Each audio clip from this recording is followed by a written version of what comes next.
Bienvenidos y bienvenidas a Libros y Mucho Arte. Nos encontramos en la biblioteca del Real Club Mediterráneo, un lugar que respira historia y cultura. Yo soy Samuel Baeza y para mí es un placer estar en este 7º programa. Hola, buenas tardes, soy Librada Olivares, estoy encantada de copresentar este programa con Samuel, que tiene como principal objetivo pues, dar a conocer a nuestros autores malagueños y a la cultura malagueña a todos los rincones del mundo. Exacto, y no importa desde dónde nos veas, porque gracias a YouTube podemos llegar a cualquier parte y nos puedes ver en cualquier momento. Hoy teníamos 3 bloques muy especiales, que nos hemos quedado en 2, porque nuestro querido Víctor Frías, escritor malagueño y muy querido por todos nosotros, su coche ha decidido que hoy no iba a venir a hacer la entrevista. Y yo me he quedado con las ganas de saber de su libro que se llama El Instinto, si debemos fiarnos más del instinto o mejor tirar de la razón. Ya no nos vamos a enterar. En otra ocasión será, pero bueno. Seguramente que sí. Tenemos a Liliana G. Esiaca, que es una escritora argentina polifacética que bueno, pues, ha ejercido de actriz, directora de teatro y que viene a hablarnos de Las desventuras de la perseguida, una obra con un toque humorístico muy peculiar. Después tendremos la sección de nuestra reseña, que hoy tenemos una reseña, que es la de Gloria Montes. Y cerraremos con otra gran entrevista a la directora de orquesta Silvia Olivero, también escritora, directora de orquesta y escritora, tiene 2 facetas. También queremos haceros partícipes de nuestros programas, ¿no? Y Libros y Mucho Arte también queremos saber si tenéis alguna duda, si nos queréis plantear algo que nosotros podamos informaros en el siguiente programa. No dudéis en hacerlo porque vuestras opiniones son muy importantes para nosotros, para nuestro programa en sí. Exactamente, y no olvidéis suscribiros al canal de YouTube, darle a la campanita y compartir para que lleguemos a mucha gente, porque seguro que juntos podemos llegar muy lejos.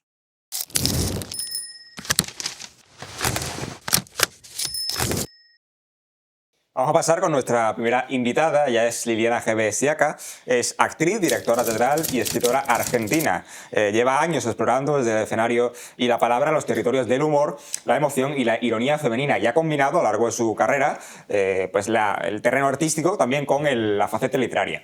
Su novela Las desventuras de la perseguida es en cierto modo una prolongación de esa mirada lúcida, de esa mirada humorística que tiene nuestra invitada de hoy sobre las emociones humanas, una historia que parte del despecho para hablar de la dignidad, deseo y también del renacimiento, ¿no? Hay títulos que ya te hacen sonreír antes del libro, no solamente la autora lo hace, sino también su obra, Las desventuras de la perseguida, así que vamos a conocer un poquito a la autora y también a su obra. Liliana, muchísimas gracias. ¿Qué tal? Muy bien, encantada de estar con vosotros. Bueno, si la protagonista de tu obra se pudiera tomar un café contigo o tú con ella, ¿qué es lo que le dirías y qué conversación mantendríais? Bueno, yo la conversación que mantendría con ella es primero felicitarla, porque hizo un largo recorrido. Empezó como una, y no lo digo en ofender, como una pobre bibliotecaria, porque en la época que escribí esta obra, las bibliotecas en Buenos Aires eran la mayoría así las de barrio, ¿no? Como muy antiguas, con bibliotecarias muy antiguas, muy tipo solteronas, muy todo gris, viste, muy así. Yo creo que esa era la imagen que se tenía antes, ¿no? De la bibliotecaria. Claro, y yo iba mucho a las bibliotecas como... Yo siempre, aunque no se note, he sido muy callada. Bueno. Cosa que lo perdí totalmente. Pero como yo he sido muy callada de niña, sobre todo, yo siempre he sido muy observadora. Entonces llegué a un lugar y no hablaba, pero mansefica, como decían los italianos. Y entonces yo creo que ahí también nació un poco esto de los personajes, porque claro, yo estudiaba a la gente en cierta forma, ¿sabes? Y así me pasaba cuando iba a las bibliotecas. Y bueno, y esta Tita, que pobrecilla se quedó sola en el mundo, tiene una vida, digamos, que es un poquito gris, un poquito aburrida y un poco como que no sabía cómo salir, ¿no? Con todas sus miedos, sus persecuciones, hasta que cuando se empieza a animar, bueno, obviamente le empiezan a pasar muchas cosas, ¿no?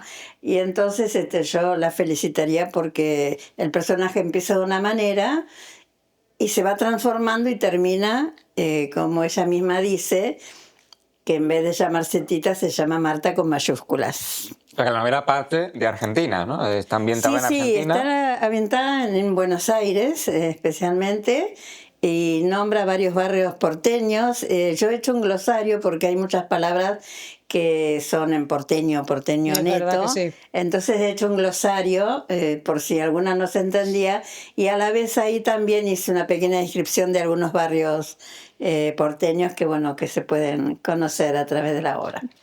Yo te quería preguntar, Liliana, porque yo te conozco de no hace mucho, pero más o menos sé cómo eres, ¿no? Entonces, después de hacer tantas cosas, de escribir tantas cosas, de ser actriz, ¿qué te llevó al humor? La gente no sabe lo que te lleva al humor, solamente hay que verte a ti. No. ¿Qué es lo que te lleva al humor? No, el humor está en mi vida desde muy pequeña, porque se ve que ya era una cosa natural en mí ironizar. Es decir, yo todo siempre me lo tomé a risa. De hecho, mi hermana, cuando veía esto, me decía, es que yo no sé de qué te reís tanto, me decía. Y bueno, yo soy así, ¿viste? A mí me gusta el humor, me gusta divertirme, me gusta pasarla bien. Eso es muy sano. Y yo creo que lo tuve siempre, siempre. Hubo una época cuando empecé teatro que sí que me gustaba el drama y me encantaba llorar, ¿sabes? Y todas cosas dramáticas. Pero en general a mí el humor es lo que más me gusta y trato de conservarlo en mi vida propia. ¿Tú crees que estamos perdiendo el sentido del humor en la sociedad o que hace falta resignificarlo, recuperarlo? Sí, la verdad que sí. Sí, yo creo que sí, que debería incentivarse un poco más el tema sobre todo de leer cosas de humor, porque creo que cuesta un poquito más, eso me parece, a lo mejor estoy equivocada. No soy una estudiosa, digamos, analista sociológica ni nada, ni mucho menos, ¿no? ¿Pero por qué? Porque vivimos en un mundo rodeado de tanta desgracia, ¿no? Que al final yo creo que ya nos acostumbramos a esa, ¿no? Sí, claro, y después que también, bueno, una cosa es el humor y otra cosa es la tontería, ¿no? Claro. Hay tantas cosas graciosas, pero que son una tontería. Y realmente en este momento se está viviendo bastante eso, ¿no? En TikTok y todos esos lugares donde Sí, eso ves no es gracioso, ¿no? cosas que, bueno, la verdad que se ha desvirtuado el concepto de pena, lo que es el humor, la ¿no? pena, sí. Tu novela, si tú tuvieras que ponerle una banda sonora a tu novela, ¿se la pondrías argentina o española? Mira, el libro en sí, es algo que nunca lo comenté, está lleno de canciones, porque una de las cosas que ella, entre las cosas que le pasan y las que ella piensa que le pasan, están las canciones, porque ella va a un supermercado y escucha una canción y piensa que esa canción la pusieron por Para ella ella. y porque se encontró con ese hombre que la hizo poner para ella esa canción y Ya. se maquina todo, ¿no? Y así en todas las situaciones hay canciones, muchas canciones, inclusive al final del libro. Es decir, como ella también está en Brasil, hay muchas canciones de Brasil, ¿no? De autores brasileros. Es decir, que si le tuviera que poner una música, como ya le puse tantas dentro del libro, te digo que no sabría cuál ¿Y ponerle. si se la tuvieras que poner a tu vida? ¿Una música a mi vida? ¿Sería un tango? No, una canción de Tina Turner, seguro. Ah, Simply mira. the Best o alguna cosa así. Ok. Rock no sería, ¿no? También, pues, ¿También? un rock, ¿por qué no? Me gusta mucho el rock. No sé si el título denota cierta... No sé si tanto el título como la trama denota cierta venganza no sé si el contexto en el No, que venganza no, venganza no es. ¿No? No. El título es una ironía, o sea, Desventuras de la perseguida. Perseguida porque ella se persigue con un montón de cosas, pero desventuras, ella también tiene aventuras. A veces un poco que quise jugar, yo juego mucho con los títulos. Tengo otra obra que se llama Confesiones de un suicida y es una comedia hilarante. Pero me gusta romper eso de que el ¿sabes? Ay, suicida, no, suicidio, drama, uy. No, es que Sí, las emociones ¿sabes? van con las palabras muchas veces, ¿no? Claro, pero a mí me gusta romper con eso. Casi todos mis títulos, por ejemplo, tengo otra que se llama SAD, que en inglés es tristeza, sin embargo es servicio de ayuda a domicilio. Y yo jugué con eso. Me gusta jugar con los títulos. Eso es lo que O sea, pasa. convertir el drama en comedia, ¿no? Al final. Ya desde el título me gusta cambiar las cosas. Sí, porque ya la vida ya demasiadas tragedias tiene también, Sí, ¿no? sí, sí. ¿Hubo alguna escena en la que tú escribiste riéndote sola o llorando profundamente? Esas dos emociones fuertes, ¿no? Sí, me he reído mucho escribiendo ese libro, me he reído muchísimo, sí, sí, me he reído mucho, mucho, mucho. Llorando no, pero emocionándome sí, porque uno se enamora del personaje, ¿no? Lo quiere al personaje y, y entonces es como que también te vas poniendo contenta de que le vaya mejor. Y, no sé, es una cosa rara, ¿no? Cuando uno escribe lo que te pasa con el personaje. Cuando el lector cierra el libro, a lo mejor para una pausa o ya lo cierra porque lo ha terminado, ¿qué crees que es lo que siente el lector? No sé, por las opiniones que te han podido llegar o por... Mira, la mayoría de la gente se ha divertido mucho leyéndolo y bueno, muchas psicólogas me han hecho un análisis muy lindo, ¿no? Porque tiene bastante psicología el libro. Más allá de que hay unas sesiones de terapia, pero hay mucha psicología en el libro y me han hecho unas observaciones muy lindas, la verdad, muy lindas. ¿Te da miedo a ti el humor cuando tocas temas dolorosos como el que tú has dicho? ¿O lo usas, o lo usas como algún escudo en algún momento? ¿Escribiendo o en mi vida? Bueno, escribiendo. No sé, es que es tan... soy yo tanto eso que no te lo podría diferenciar porque el humor Tu está libro eres dentro tú. de mí. No, mi libro no soy yo. Digo tú en tu forma de ser, no es que seas tú las protagonistas de tus libros ni demás, ¿no? Digamos, es mi forma de expresar, por ejemplo, si vos me preguntas si es un libro de lectura fácil, te contesto que sí. Pero si me preguntas si es un libro en el que hay que detenerse a reflexionar y detenerse en ciertas frases y palabras, también te digo que sí. Entonces, obviamente yo vuelco todo. Hay mucha crítica social. Lo que pasa que hay mucho subtexto, ¿no? Como yo vengo del teatro, y en el teatro hay mucho subtexto, todo lo que se dice, pero no está escrito, ¿no es cierto? Y hay mucho de eso en el libro. Entonces, es de lectura rápida, pero ojo, también tenés que leer con atención, porque hay cosas que las tenés que pensar para saber qué quise decir. ¿Cuál es la principal crítica que tú quieres meter en el libro? Cuando comentabas críticas sociales, ¿cuál es Y la...? hay muchas, hay cosas políticas, lo que pasa es que son muy finas, hay que ver si todo el mundo las encuentra. También socialmente por el tipo de... a ver, por ejemplo, en la escena del avión, donde están los terroristas, ¿no?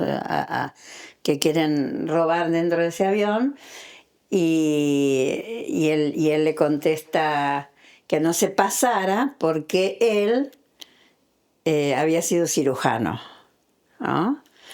Y al decir eso yo quiero contar, en realidad, cosas que pasan, ¿no? Cómo hay personas que por ahí pueden tener una super carrera y a raíz de la situación de la vida puede llegar a convertirse en otra cosa, ¿no? Por problemas justamente sociales y vamos a decir, de las decisiones de los gobiernos, ¿no? O sea, yo con los gobiernos me meto bastante, pero Sí. no diciéndolo. Eso es lo que te quiero decir del subtexto.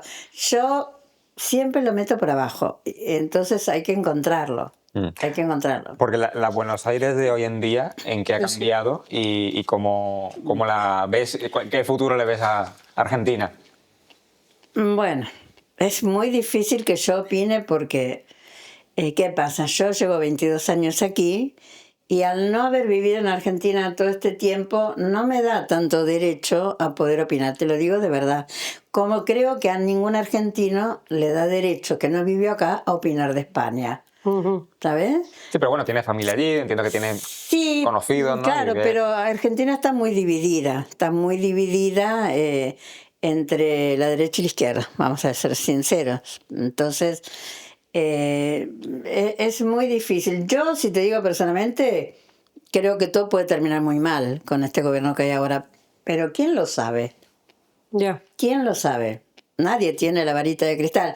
En Argentina siempre nos han terminado embromando a los del medio, al jamón del O han sándwich. acabado, como has dicho, la palabra. ¿Qué dije? Yo no sé lo que dije. Ay, por favor, A repita. la clase media, es que has dicho una palabra que creo que será tuya, de tu vocablo. ¿Qué habré dicho? Es que no sé.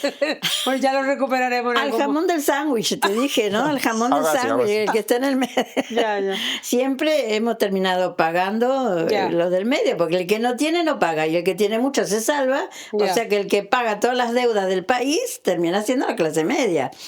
¿Sabes? Entonces siempre ha sido así en Argentina, desde que yo tengo uso de razón. Esté el partido que esté, ¿no? O sea, no importa si es de derecha o de izquierda. Si hay deuda, lo pagamos nosotros. Entonces, no, es muy difícil hablar. E irse ahora mismo de Argentina es prácticamente, claro, irse teniendo un sueldo bajito, emigrar a otro país para buscar una vida mejor. Y en este momento, ya te digo, no puedo saber en este momento. Lo que ¿Y qué te trajo a ti aquí, Liliana, aquí a España? A Málaga. a mí me trajo el amor hacia mis hijas. Qué bonito. Porque mi hija menor se casó en Suiza y vinimos al casamiento con mi otra hija también. Y cuando ella se iba de luna de miel, obviamente nos íbamos de Suiza. Y mi hija venía a Málaga a ver a una amiga. Y yo estaba de vacaciones. Entonces le dije, bueno, me voy a Málaga, yo también. Y estaba en un departamento frente al mar en Pedregalejo. Y la amiga de mi hija me dice, ¿te gusta? Me encanta el mar, el cielo azul. Me dice, bueno, acá siempre es así. Y agregó lo que me convenció. Y casi nunca llueve. Bien, Bien. dije yo. Y es verdad, ¿eh? Bien, bien por mi pelo, así no se me eriza todo el pelo.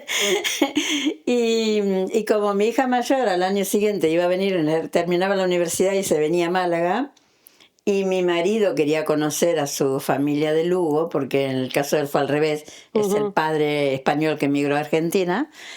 Y bueno, Una cosa lleva a la otra, una ¿no? cosa lleva a la otra y aquí estoy. ¿Y próximos proyectos que nos puedan adelantar, que estén a la vuelta de la esquina ya para publicarse? Sí, estoy por publicar un libro que se llama Mis obras de teatro, que son 4 obras de teatro que escribí, todas de distinto género. Una es esta comedia hilarante que te digo, la otra es una comedia dramática, la otra es un drama, que es sobre violencia de género, y que la estrené, 2 de ellas están estrenadas en teatro. Y la última es una comedia musical para niños. O sea, no te ha quedado nada por hacer, Liliana. Bueno, qué sé yo, viste, es lo que sale y hay Lo que va saliendo, y hay ¿no? que escribirlo. Sí, eso es lo próximo. Y después tengo un cuento para niños que lo estoy puliendo para poder publicarlo, ¿no? Porque siempre que lo volvés a leer encontrás algo que... Siempre encuentras algo, ¿no? Tengo que cambiar esto, tengo que corregir lo otro, Dios mío, no se termina nunca. Pues tienes que venir a presentarlo aquí. A Vendré. Eso es. Pues Liliana, muchísimas gracias. A No, seguir escribiendo, a ustedes. seguir riéndonos también, que es lo Bueno. importante. Yo Me me alegro alegra un montón de volver a verte, Lo mismo digo. de recordar tu libro, porque yo sí, desde aquí os lo aconsejo, porque pasaréis un momento súper bueno leyendo el libro. Bueno, muchísimas gracias. El libro a es ustedes. muy Liliana. Aquí Totalmente está ella, Liliana. sí. Bueno, gracias.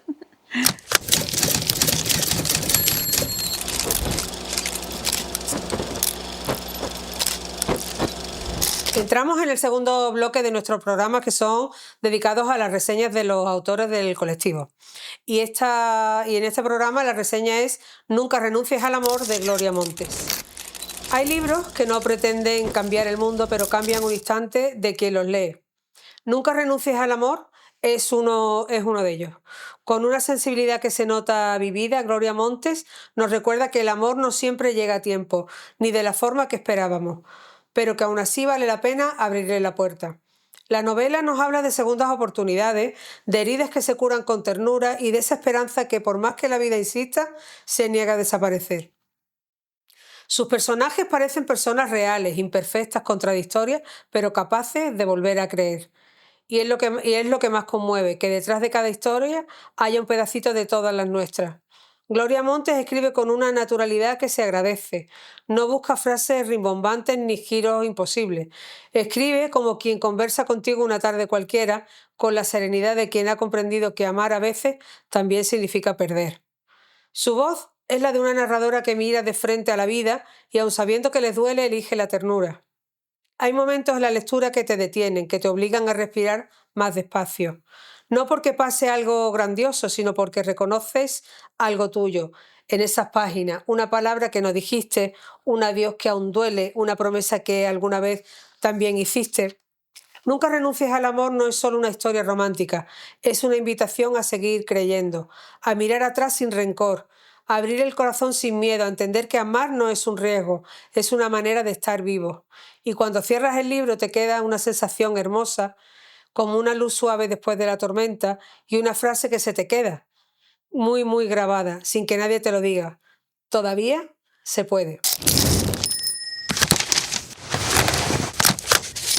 Pues vamos a pasar ahora con nuestra segunda y última invitada de este séptimo programa de Libros en Musparte. Ella es Silvia Olivero Anarte. Nació en Málaga en 1975, es directora de orquesta, compositora, escritora y docente. Se formó en el Conservatorio Superior de Música de Málaga, donde obtuvo los títulos superiores de solfeo, composición y dirección de orquesta bajo la tutela de Ramón Roldán Samiñán en composición y Octavio Calella en dirección. Durante más de una década impartió dirección de orquesta en el Conservatorio Superior de Música de Málaga y en la actualidad pertenece al Departamento de Fundamentos de Composición del Conservatorio Profesional Manuel Carra de la misma ciudad.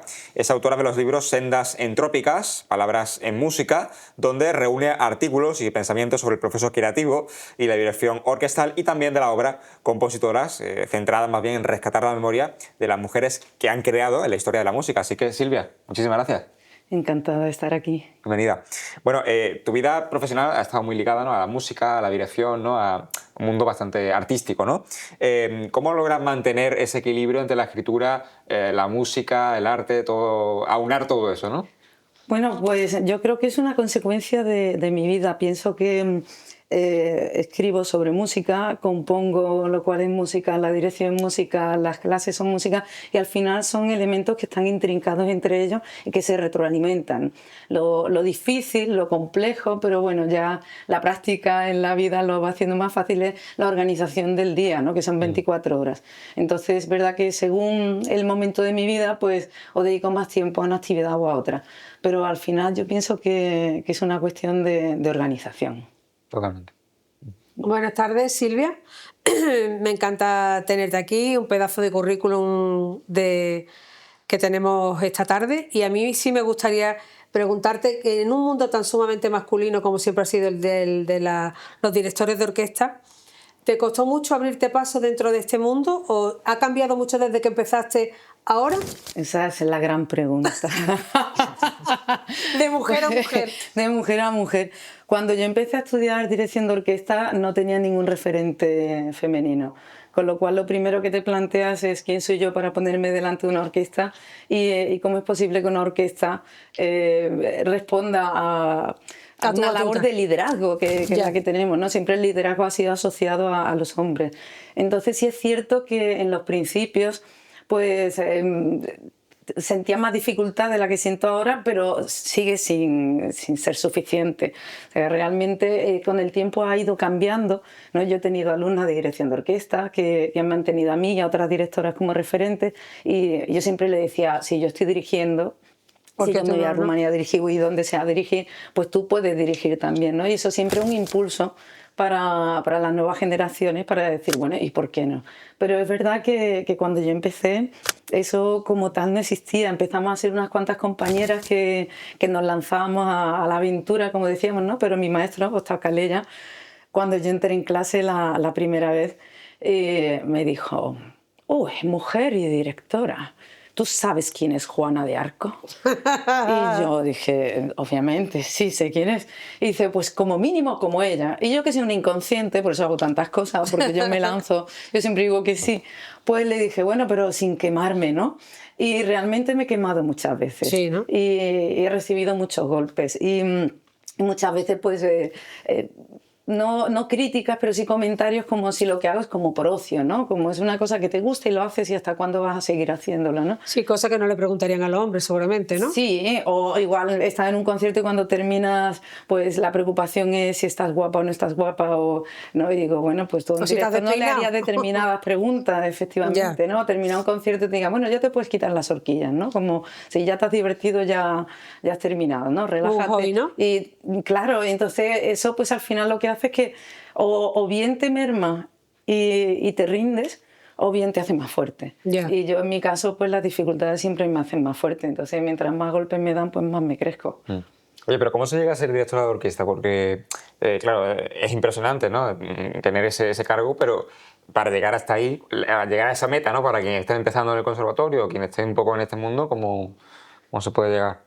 Pues están los estudios de dirección de orquesta que están en el grado superior, entonces, bueno, realizas Es una tus etapa. estudios previos, elementales, profesionales, y luego empiezas a estudiar. Y luego, pues, es la dificultad que tiene en realidad cualquier músico que quiere ir al mundo profesional, ¿no? Que es ese salto, una cosa son los estudios y otra cosa es el mercado de la música, Claro. que ahí es donde luego te encuentras esas Claro. barreras de la confianza, ¿no? Entonces, pues al principio, pues uno va haciendo cursos, va dirigiendo aquí, va dirigiendo allí, y vas conociendo gente, una cosa muy importante es conocer personas que vean tu trabajo, que valoren tu trabajo. Una puerta te puede abrir otra puerta y siempre... yo siempre he apostado no por ir rápido de cualquier manera, porque yo pienso que no todo vale a cualquier precio. Pienso que la honestidad y la dignidad en el trabajo es importantísima. Y al final pues se te van abriendo una serie de puertas, pero eso sí, tú tienes que estar llamando. Claro. Ahí me decía mi maestro, a tu casa no va a ir nadie a buscarte. Y cada vez que yo decía, es que no he conseguido tal, y me decía, ¿y tú qué has hecho para conseguirlo? Entonces era como un golpe en la Esa conciencia. es muy buena pregunta, ¿eh? Claro, porque muchas veces ves lo que hay a tu alrededor y te preguntas, ¿y por qué una persona lo consigue y otra no? Entonces no hay que compararse con la otra persona, hay que pensar qué es lo que no he hecho. Tomar acción, ¿no? Claro, efectivamente, si tú quieres algo, te quieres mover en el mundo profesional, tú tienes que llamar a las puertas, tú tienes que mandar tu currículum, tienes que mandar tus vídeos, tienes que trabajar mucho. O sea, hay un trabajo de autogestión Ya. que es muy potente, que forma parte también del trabajo musical, ya sea en la composición, sea en la dirección. Son horas que tienes que dedicar. Hoy en día, con el mundo de las redes, por ejemplo, Claro. es más fácil también mostrar el trabajo que se está haciendo. Cuando yo empezaba, las redes eran una anécdota. Claro. Entonces, claro, no tenía esa posible proyección, pues utilizaba pues, las herramientas que teníamos en ese momento. Mi maestro me abrió la puerta a una orquesta en Rumanía, mi trabajo ahí me abrió la puerta a otra orquesta. Hace 3 semanas estuve dirigiendo ahí en Pitești otra vez en Rumanía, era la 4ª vez que dirijo esa orquesta, con lo cual volver otra vez a dirigir una orquesta profesional en el extranjero, pues... te hace sentir más fuerte. Pues eso te iba a preguntar yo, ¿no? Porque hemos leído que has trabajado tanto en España como en Rumanía. Entonces, al salir de casa, como yo siempre digo, ¿qué te aportan esas nuevas culturas, la sensibilidad que tienen otras personas de otros países completamente diferentes a nosotros, ¿no? Y culturas, ¿qué te han aportado a ti o a tu música o a tu forma de dirigir? Pues a mí me han enriquecido. Y de hecho una cosa que yo siempre intento cuando salgo es voy a un restaurante y probar la comida de allí, ¿no? He estado también esta última vez, he tenido la oportunidad de volver a ir a un concierto de música popular. Y no solo escuchar la música popular, sino cómo la gente de allí reacciona a esa música popular, ¿no? Lo cual hace que esa sensibilidad entre dentro de ti. Y, por ejemplo, esta vez yo dirigí un programa de música española. Entonces, claro, cuando tú levantas la mano a una obra de música española, lo hace aquí en España y los giros son naturales para nosotros. Claro. En el momento en el que tú pones esa música popular fuera de tu tierra, te das cuenta que la reacción no es la misma. Porque la naturaleza de su música popular es otra, ¿no? Y entonces es un poco como alimentarte, crecer por dentro, ¿no? Y digamos, de esa manera yo creo que compartir compartir la cultura es una de las maravillas que tenemos, Sí, ¿no? Es decir, si lo nuestro sale fuera, lo de ellos entra dentro de nosotros, al final todos salimos ganando, ¿no? Y nos enriquecemos. Yo pienso que es muy importante cuando se sale no solamente ir a hacer el trabajo que vas a hacer, sino de alguna manera paséate, piérdete, ¿no? Forma parte de ese lugar, huele Absorbe la lugar. cultura, ¿no? Claro, y pienso que eso es esencial. Y cada vez que voy donde sea, pues es lo que hago. ¿Qué es más complicado para ti, dirigir la música o dirigir las emociones que despierta la música? Porque, claro, no sé si van aparejadas las dos cosas o, porque claro, al final la gente tiene que impactar lo que tú estás, ¿no? El trabajo que tú estás haciendo, pues, que la gente cumpla, ¿no? con tus directrices, ¿no? Entonces, ¿cómo se consigue ese impacto en el público, en una...? Pues eso es una pregunta muy potente, porque en realidad cuando dirigimos hay que relacionar lo que el compositor o la compositora ha plasmado en la partitura. Tienes que estudiar mucho para intentar comprender qué es lo que se pretende de esa composición. Luego se lo tienes que hacer llegar a la orquesta y una vez que lo pones en público el día del concierto, eso tú lo ofreces a la orquesta y la orquesta lo traspasa al público a través de ti. Al final es como un triángulo, ¿no? que se genera. Me comentabas antes, ¿no? A la hora de estudiar dirección de orquesta, yo siempre digo que hay como 3 grandes elementos. Un elemento es conocer precisamente la partitura como si lo hubieras compuesto tú, para poder comunicarla, ¿no? Igual yo hablo un idioma diferente, pero la música es música, yo la canto y todos entendemos, pero yo tengo un concepto de cómo pretendo que suene esa obra y eso supone mucho estudio. Luego tengo una técnica, que esa se estudia en el conservatorio, una técnica gestual, una técnica de comunicación, que luego cada uno también asociamos a nuestra naturaleza, ¿no? Yo uso el movimiento del cuerpo también porque soy muy nerviosa. Entonces no solamente los brazos, la cara, la mirada, ¿no? La manera de conectar con los músicos. Y luego hay una parte que es la psicológica. En esa parte psicológica hay varios frentes y siempre digo que es la más dura. Tú puedes tener una técnica maravillosa, Sí, ¿verdad? tú puedes tener un conocimiento de la obra maravilloso, que cuando tú te pones delante de 40, 50, 30, 120 músicos como yo he estado, si no tienes la fortaleza de estar delante, te puedes ir a tu casa. En el momento en el que tú te pones delante y alguien te mira con mala cara, porque igual le duele una muela o tiene un problema en su casa. No solo tiene que ser porque tenga algo contigo. Claro, somos muy egocéntricos, pensamos, Sí, ya he hecho algo, ya. Pero claro, eso te afecta y vas a levantar la mano y te afecta en el modo en el que trabajas. Es decir, tienes que ser muy fuerte contigo mismo, pero también tienes tu lucha contigo misma. O sea, con lo que tienes delante, contigo misma y con el público. Y con las dificultades a veces de estar fuera de casa, de un idioma. Entonces, cuando dirijo, yo siempre digo que yo uso la cabeza, el corazón y las entrañas. Eso llega a mis brazos, eso llega a mi mirada, llega a mi movimiento y yo me convierto en la música. Yo, cuando no dirijo, hay más nada. soy la obra que dirijo. Si esa obra es muy delicada, yo voy a ser muy delicada. Si hay que ser frágil, seré frágil. Si hay que ser potente y dar un golpe en el aire como si estuvieras destruyendo un muro, lo tienes que hacer, porque tienes que ser la música, pero tienes que tener un equilibrio, porque si la parte emocional te supera, el error está ahí. Al final tienes un error técnico, tienes un error de comunicación, pero si eres correcta, haces lo que tienes que hacer, pero la emoción no está o la contienes, la música es incompleta. O sea, que tienes que tener un equilibrio brutal, ¿no? Eso es lo que pretendo siempre. ¿Y qué es lo que pasa? Que cuando empiezas, como decíamos antes, pues tienes muchas batallas que luchar. Y entonces llegar a ese punto cuesta mucho trabajo. Claro, es un entrenamiento al final, ¿no? Claro, es un entrenamiento. Entonces yo siempre decía que mi peor enemigo era yo. Porque si a mí me da miedo, si yo pienso que soy pequeña, yo soy pequeña, soy muy pequeña.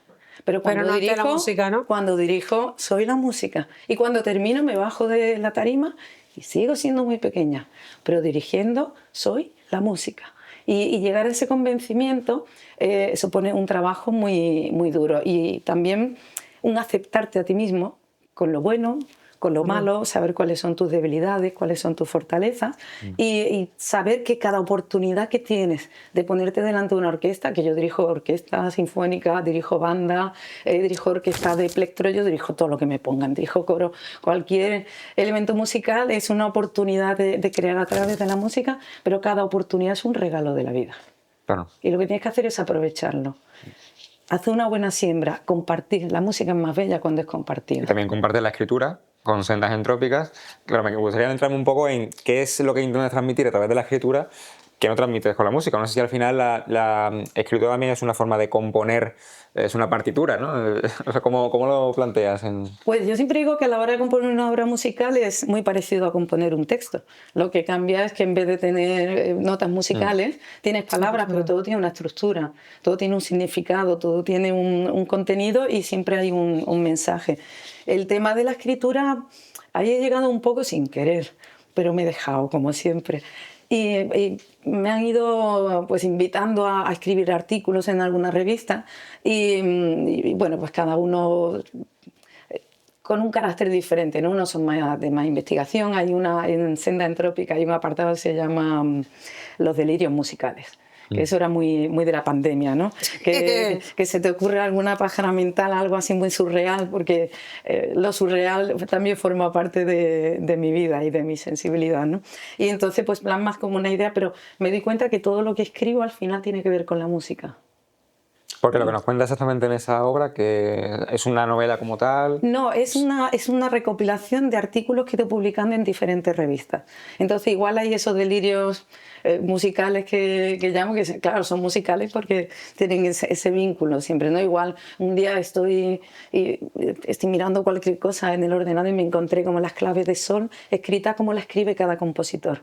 Y entonces se me ocurrió, imagínate la anciana clave de sol contándote su historia y a partir de su historia cómo cada compositor la ha dibujado de un modo u otro. Y de ahí pues me sale pues algo. Y entonces yo directamente lo escribo, pero igual hay algún artículo que es una reivindicación sobre la educación musical y apelo a los mismos griegos, ¿no? Me voy al pasado. O igual hago un artículo en el que lo que hago es vincular, siempre intento aportar algo que no esté, ¿no? Y como es algo que vivimos de alguna manera cada compositor, tiene una relación con el anterior, ¿no? Muchas veces cuando estamos en clase, ¿no? La misma docencia al final se vincula con lo que escribes, ¿no? Decimos el barroco, tenemos a Bach. El clasicismo, tenemos a Mozart, Haydn, Beethoven. El romanticismo, tenemos a Brahms, tenemos a Chopin. Pero es que resulta que los músicos se conocían. Que resulta que el hijo de Bach conoció a Mozart y Mozart conoció a Haydn, Haydn le dio clases a Beethoven y Beethoven conoció a Rossini y así vinculan uno con otro. Entonces, contar también esa conexión y al final me salió un artículo al respecto. O también hay un apartado en el que, como un compromiso social que adquirí después de hacer un máster de estudios de género, pues vi que era necesario escribir sobre las compositoras. Porque cuando yo estudiaba, yo decía, ¿dónde están las compositoras? Porque yo en mi historia académica nunca he dirigido una obra de una compositora, porque nunca he analizado, porque nunca he interpretado al piano una obra de una compositora. ¿Y qué efecto tiene eso en mi desarrollo como músico y como persona? Eso te iba preguntando, porque en tu libro Compositora rescatas voces femeninas olvidadas en algún momento, ¿no? ¿Qué descubriste en ese proceso y qué te aportó que te transformara como artista y como música, ¿no? Y como mujer? Pues escribiendo ese libro he intentado matar varios pájaros de un tiro, como siempre, todo lo que hago, ¿no? Y lo primero es mostrar que la primera compositora registrada en la historia es del año 2200 a.C. Jolines. Así que quien me diga que no había compositoras, vamos a empezar a tener un debate que puede ser muy largo. Y luego, claro, yo he estudiado composición, yo compongo, llevo 50 obras estrenadas a lo largo de mi vida, más las que vienen y las que llegarán. Y claro, cuando pasa un poco como la dirección, ¿no? ¿Quién va a tocar una obra mía? ¿Quién va a tocar una obra de Silvia Olivero? ¿Quién es esa para interpretar una obra suya? Entonces te das cuenta de que cuando te pones a investigar, hay muchísimas compositoras y hay muchas que desconozco por pura ingenuidad. Cuando hice el trabajo fin de máster fue sobre las compositoras españolas en la primera mitad del siglo XX. Es un trabajo que me parece una anécdota y me costó la vida encontrar información, pero una anécdota porque pienso que debe haber mucha más información, pero es muy difícil encontrarla. ¿Por qué es tan difícil encontrarla? Y te das cuenta de que a principios del siglo XX se estrenó una obra de una compositora española, una ópera. ¿Sabes ¿Por lo qué difícil crees que no es se estrenar una conoce? ópera? Pues no se conoce porque en el momento en el que una compositora fallece, desaparece de desaparece. los libros. Lo que no está escrito en los libros Es verdad. es información que no pasa. Esa información que no pasa a lo largo de la historia es una historia que desaparece. Y tiene un efecto en el presente. Cuando yo hice ese trabajo, yo empecé diciendo que soy músico, que soy compositora, directora, etcétera. Digo, y soy una ignorante. Digo, porque ya tengo una edad y no tenía ni idea de que esto existía. Entonces, ¿qué ocurre? Yo he intentado en el libro, por un lado, decir, cuando eres mujer y compositora, ¿a qué te enfrentas? ¿Qué vivencias vas a tener? Porque tienes una serie de condicionantes, porque al ser mujer, eres madre, esposa, cuidadora, etcétera, etcétera, y tienes todo el mundo en contra de que tú desarrolles una carrera artística. Y luego, por otro lado, esa subjetividad, como quien dice, esa sensibilidad sobre eres mujer y compositora a lo largo de la historia, cómo lo han vivido esas mujeres, con un riesgo. El riesgo es muy grande y es ser muy subjetiva. Entonces, ¿quién va a querer lo que estoy diciendo? Dirá, tú estás diciendo lo que tú sientes, lo que tú piensas. Claro. Y dije, no, lo voy a hacer bien. Y lo que hice es, el libro está lleno de citas. No soy yo quien cuenta la historia, son los periódicos de su época, son los escritos de sus compañeros, son los textos de la gente de su tiempo. Sí, en la documentación. La documentación de su tiempo, son los periódicos, los programas de conciertos, los que hablan, la crítica del momento, positiva o negativa, son los diarios, son todos escritos. Entonces, no soy yo quien dice que Clara Schumann era una gran compositora. Y ella decía, si no ha habido ninguna mujer que componga antes que yo, ¿quién soy yo para pensar que yo puedo serlo? ¿No? Eso sería como soberbia, ¿no? Y entonces ella renunció y prefirió poner en valor la obra de su marido a desarrollar su propia música. Nunca dejó de hacerlo, pero lo dejó en un segundo lugar. ¿Por qué? Pues eso es lo que yo pretendo mostrar en el libro. ¿Qué consecuencias tiene el ser mujer en la historia? ¿Y la música cómo podrías definirla? Porque te has dedicado durante muchos años a la música, pero no sé exactamente, después de tantos años, cómo defines la música. Bueno, la música, mi maestro diría, es el movimiento de la masa sonora articulada. La típica teorización. Claro. Para mí la música es mi esencia, es oxígeno. Es una manera de vivir, es una manera de sentir, es una manera de compartir.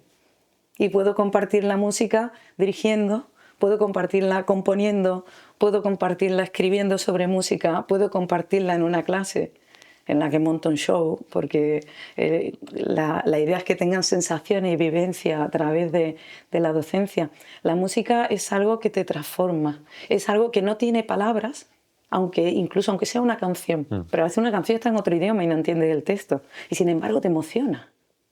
Tiene sus códigos. Es verdad, es que la música es universal, Claro, y y da tiene igual que lo entiendas o no lo que están cantando, ¿no? En un momento dado. Sí, de hecho los barrocos tenían la idea de que a través de lo que escribes y a través de la retórica, la misma retórica que tenemos en la palabra hablada, tenía su transferencia en la música.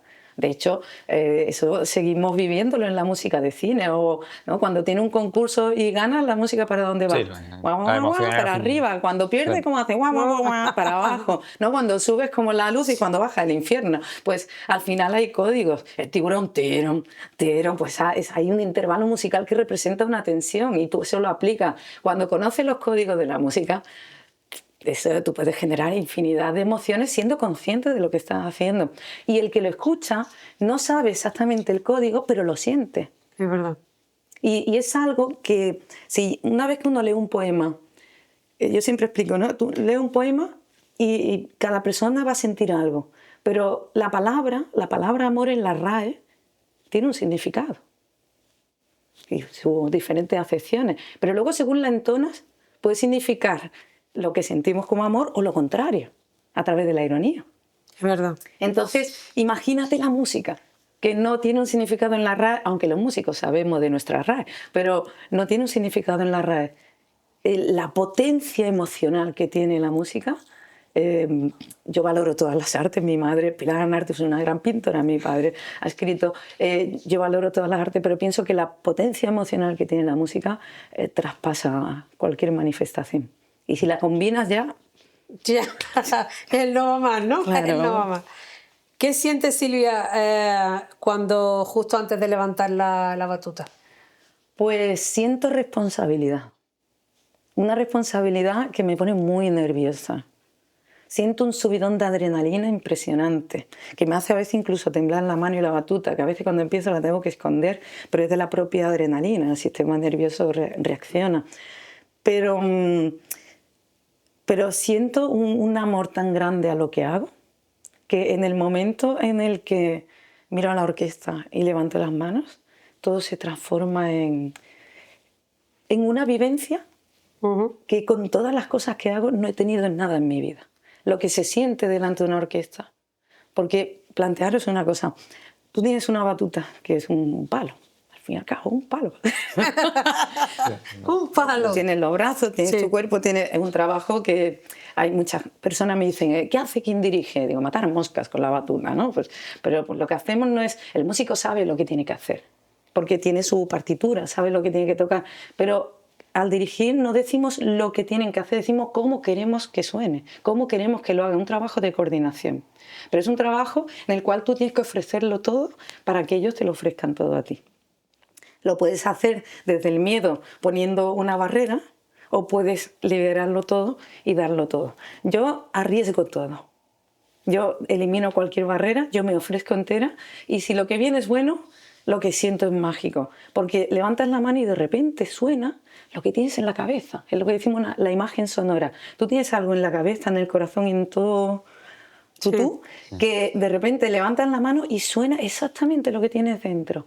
Esa sensación que es compartir, es yo me ofrezco, vosotros me dais. Y eso llega atrás. Y cuando tú sientes que eso ha llegado, esa emoción es impresionante. Y adictiva también. El escucharte hablar de verdad es que es apasionante porque amas la música, ¿no? Y lo transmites en cada pregunta que te hacemos y en la manera de responder que tienes. Es verdad que es un placer escucharte.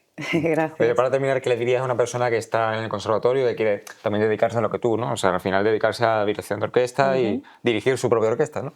¿Qué es lo que le dirías? Pues le diría que siga, que se va a encontrar momentos maravillosos y momentos dolorosos, pero todo te construye. Y que no hay que rendirse, esto es una carrera de fondo.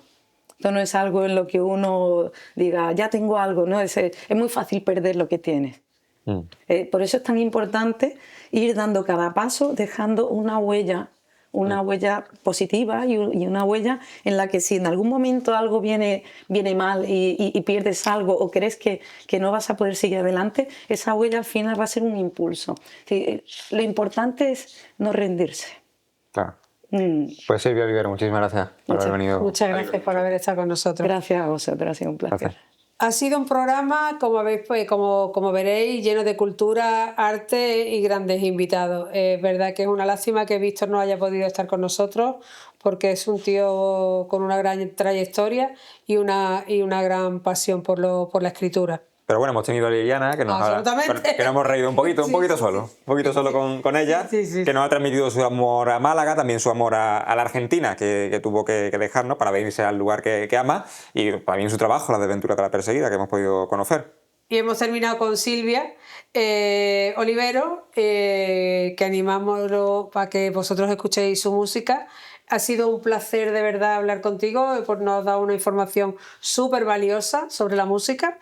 Y como te digo, un placer tenerte aquí. El placer ha sido mío. Muchas gracias.